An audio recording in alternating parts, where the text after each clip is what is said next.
Korean भाषा। Korean भाषामा पहिलो चरण भनेको तपाईको एकल स्वर वर्ण।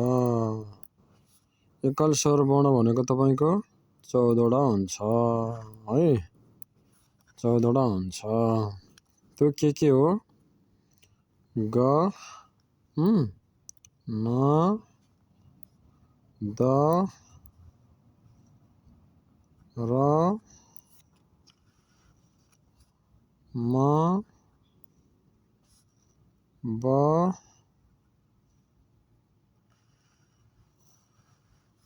स।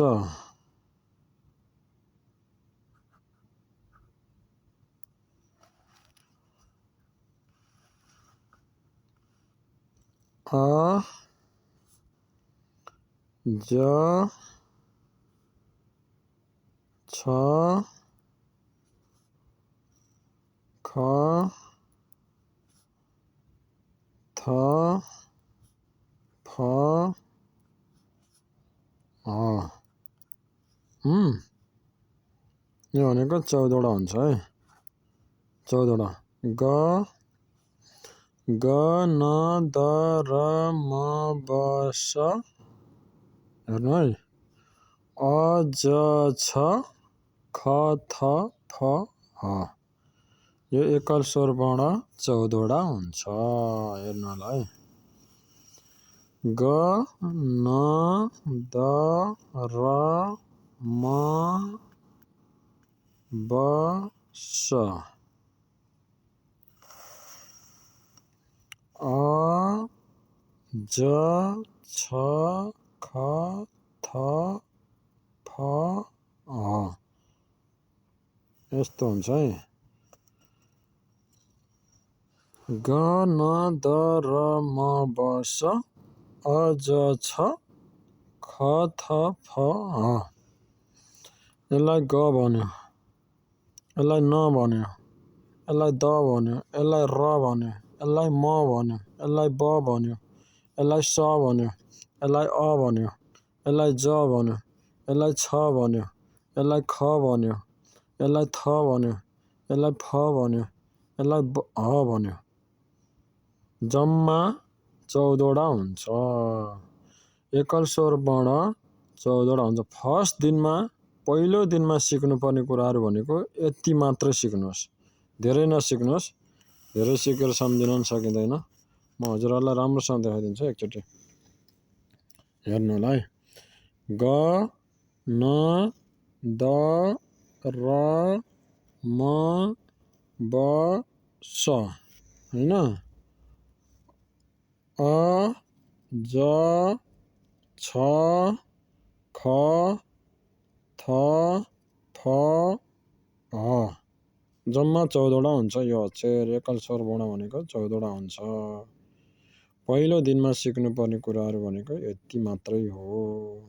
सुन्नु होला। फेरि एकचोटि सुन्नु होला। ग, न, द, र, म, ब, स। अ, ज, छ, ख, थ, फ, ह। यति। पहिलो दिनमा यसलाई पानी पार्नुहोस्, कण्ठस्थ गर्नुहोस्। 20 ठाउँमा लेख्नुहोस्, 40 ठाउँमा लेख्नुहोस्, 60 ठाउँमा लेख्नुहोस्, 100 ठाउँमा लेख्नुहोस्, 200 ठाउँमा लेख्नुहोस्। लेख्दै पढ्दै गर्नुहोस्। ग, न, द, र, म, ब, स। अ, ज, छ, ख, थ, फ, ह। यसरी पढ्नुहोस्। ग, न, द, र, म, ब, स। अ, ज, छ, ख, थ, फ, ह। यसरी उच्चारण गरिन्छ क्या। स्वर वर्ण, एकल स्वर वर्ण यसरी उच्चारण गरिन्छ। हेर्नु हो। यसलाई म एकदम सजिलो तरिकाले नै उच्चारण गरिदिन्छु है।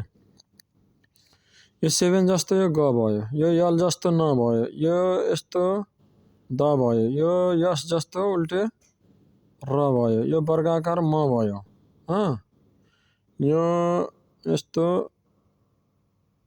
ब भयो, यो स भयो, यो 0 अ भयो, यो छ भयो, यो ज, यो छ भयो, जको माथि थोप्रो दिन्छ यस्तो धर्का दिन्छ सानो छोटो यो छ भयो यो ख भयो यो 7 जस्तो ख भयो यो ई जस्तो थ भयो यो डबल आई जस्तो फ भयो पिन्छौरी फ भन्छ क्या यसलाई हामीले त यसलाई ह यो चाहिँ ह भयो 0 अनि ड्यास अनि माथि धर्का यो ह भयो ग न द र म ब स अ ज छ ख थ फ ह ग न द र म ब स अ ज छ ख थ फ ह ग न द र म ब स अ ज छ ख थ फ ह ग न द र म ब स अ ज छ ख थ फ ह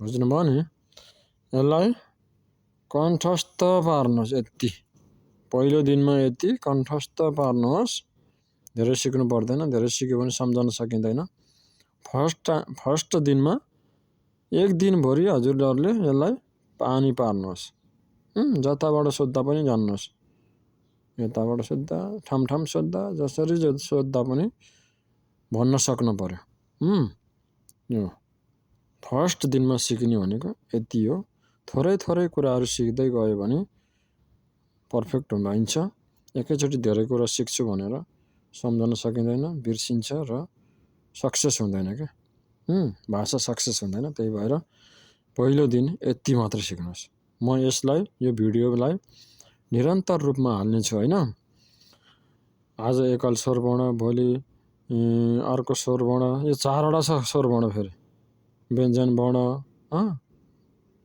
मिश्रित व्यञ्जन वर्ण मिश्रित स्वर वर्ण यो आउँछ चारवटा म यसरी नै हाल्छु एउटा गरेर हाल्छु तर हजुरहरूले कम्प्लिट भन्नु पर्यो यो ग न द र म ब स अ ज छ अ ज छ ख थ फ ह गाई गडे ग न्युरी न दैले द एक्ले र राम्रो म बाटुलो ब पातलो स यो अ यो ज डाडु ज यो छ छाता छ यो ख खरायो ख गुर्मा थ पिन्छौरी फ द्वाडे हो हामीले यसरी भन्थ्यौँ क्या कखरा सिक्दाखेरिमा यसरी सिक्या हो होइन सम्झने है हजुरहरूलाई सम्झने तरिका मात्र सिकाइदिया हो मैले नत्र त्यसलाई त ग न द र म ब स अ ज छ ख थ फ ह यति मात्र भन्छु हजुरहरूले सिक्ने आइडिया मात्र भनिदियो मैले होइन नेपालीमा उच्चारण गर्ने ग न द र म ब स अ ज छ ख थ फ ह यति सिक्नुहोस् पहिलो दिन कण्ठस्थ हुनुहोस् कर्मैसित म हाल्ने छु भिडियो हेर्नुहोस् लाइक सब्सक्राइब गर्नु होला युट्युबमा हाल्छु म मेरो युट्युब च्यानल सब्सक्राइब गर्नु होला विश्वराज लामिछाने भलागर विश्वराज लामिछाने आएन भने लामिछाने भलागर भनेर हाल्नुहोस् आउँछ ट्याक्क लाइक कमेन्ट सेयर गर्नुहोस् सब्सक्राइब गर्नु है युट्युब च्यानल सब्सक्राइब गर्नुहोस् कतिजनाले हेर्नुहुन्छ फुल्ली सबैजनाले सब्सक्राइब गरिदिनु होला है हस् त नमस्कार हजुरहरूलाई आगामी दिनमा फेरि सहयोगको लागि म अर्को पाठ लिएर आउँदैछु भोलि त्यो पनि हेर्नु पहिला यसलाई कतिको लाइक कमेन्ट आउँछ हजुरहरूले के भन्नुहुन्छ त्यो सबै प्रतिक्रिया म हेर्छु एकचोटि फेरि सुन्नुहोस् ग न द र म ब स अ ज छ ख थ फ ह यति हो भन्नुभयो नि ग न द र म ब स अ ज छ ख थ फ ह ग न द र म ब स अ ज छ फ थ ख ग न द र म ब स अ ज छ ख थ फ ह यसरी भन्न सक्नु पर्यो क्या मैले नहेरिकन भनिदिन्छु है त ग न द र म ब स अ ज छ ख थ फ ह सरर भन्न सक्नु पर्यो लेख्न पनि सक्नु पर्यो ग कुन हुन्छ न कुन हुन्छ म कुन हुन्छ ब कुन हुन्छ ज कस्तो हुन्छ के हुन्छ यो सबै लेख्न सक्नुपर्छ तपाईँहरूले भन्न मात्र सकेर हुँदैन पुरै लेख्न सक्नुपर्छ 10 चोटि 20 चोटि 40 चोटि 50 चोटि लेख्दै पढ्दै गर्नुहोस् यसरी लेख्नुहोस् क्या ग यसलाई ग दिनुहोस् न यसलाई न यसरी यसलाई द अनि यसरी द यसलाई र लेख्नुहोस् यसलाई म यो वर्गाकार म यसलाई म लेख्नुहोस् यसरी लेख्नुहोस् म यसलाई ब लेख्नुहोस् बाटुले ब यसलाई स लेख्नुहोस् पातलो स यसलाई अ लेख्नुहोस् अ यसलाई ज लेख्नुहोस् यसरी लेख्नुहोस् ज यसलाई छ लेख्नुहोस् छ यसरी लेख्नुहोस् 100 चोटि लेख्नुहोस् छ यसलाई ख लेख्नुहोस् यस्तो ख लेख्नुहोस् यसलाई